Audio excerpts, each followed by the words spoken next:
All right, here we have a typical diagram of how the virus progresses. I'm going to explain the specifics here, then I'm going to show you how this is for the Wuhan flu. Right here, following the cursor, we have the initial point of infection. This green line represents the amount of viruses in your body over time. It goes up to peak infection, right up here, and then it starts to taper off to about here. When you get infected, there's an initial point period where your body is trying to figure out how to kill the virus. So there's this little gap here before it starts making antibodies. When it makes antibodies, it starts to make them, and then it keeps making them until it reaches a peak period and plateaus off. And then eventually it'll drop off, and you will remain what is called memory cells.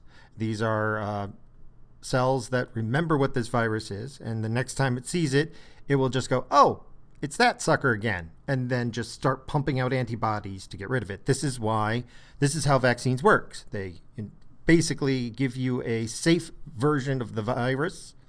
Your body figures out how to create antibodies, and then it moves on. How do the antibodies work? Well, basically think of the virus as a key, and that key can unlock your cells and take them over, like a burglar breaking into your house.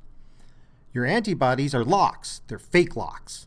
And they latch onto the virus and either overwhelm its receptors so it doesn't have any room to put its keys in anything else, or in some cases it convinces the virus you've found a house, and the virus unlocks itself in your open bloodstream, which basically kills it.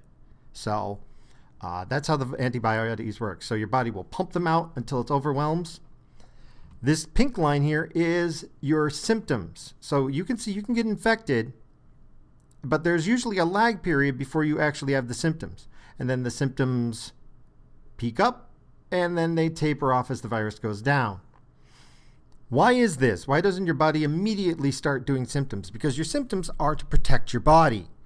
Your fever makes your immune system work better. It also inhibits viruses that require a specific temperature to work at. It slows down the reproduction of your other cells, so even if it hijacks the cell, it makes more viruses slower. And eventually you get enough antibodies to start overwhelming the amount of viruses that you're pumping out. The virus is just going to keep pumping out viruses until you're dead. The antibodies start killing viruses faster than they can reproduce, and that's when it drops off. This symptom threshold is because your body is being constantly assaulted by viruses, constantly, every day. You got bacteria, viruses, but your body goes, we know what that is. We're not worried about it. If your body had full-blown symptoms for every time you had any virus in your system, you'd be dead. So we have a certain tolerance for a certain amount of a virus. When the tolerance is high, you get infectious. You can pass the virus on before your body is showing symptoms. If your body has a really low threshold, like with SARS, you get symptoms before you can pass the virus on, because your body goes, whoa, what the hell is that? We're going to take care of this immediately. We are going to take this very, very seriously. Now here we see the projection for the Wuhan virus. Do note this is very sketchy. Take it with a grain of salt, but this is off of initial preliminary data. I have had to adjust it. That's why it looks weirdly edited. Yeah, my handwriting sucks. At any rate, you have the initial infection point here. Then you get virus. A lot of viruses before you even start to see a hint of symptom. Okay? And it does seem to take quite a bit of time before your body starts making antibodies. Because of this, you are infectious long before you show symptoms.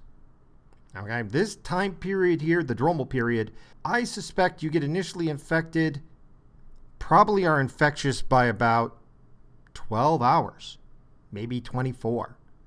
And then there's a good day or two or three, depending on your type of person and their immune system, where before you even start to show any symptoms. But when you do show symptoms, those symptoms go way up. I mean, this has an incredible strike range. It can go from you don't even notice, okay? If your immune system is good enough, the antibodies kick in, you might never reach this symptom threshold of the virus. It might go up and then start to taper off and disappear before you even see symptoms.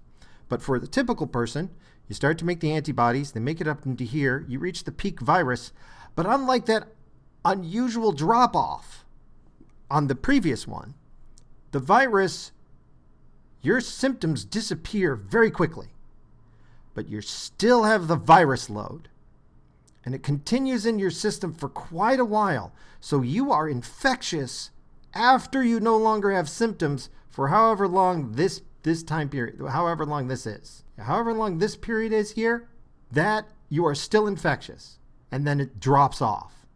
And the antibodies follow the normal projection. This is highly unusual, but this is the crux of the theory that we got.